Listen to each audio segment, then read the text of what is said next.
perjalanan kami hari ini menuju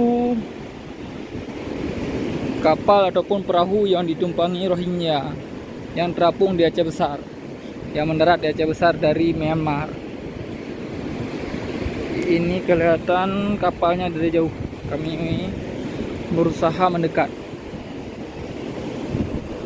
Awalnya kemarin mendaratnya di sana, di bawah pohon itu, namun karena ombak dan besar angin dibawa arus ke sana.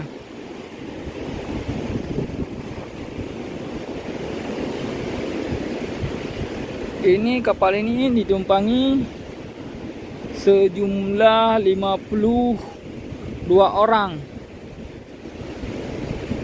yang semuanya laki-laki.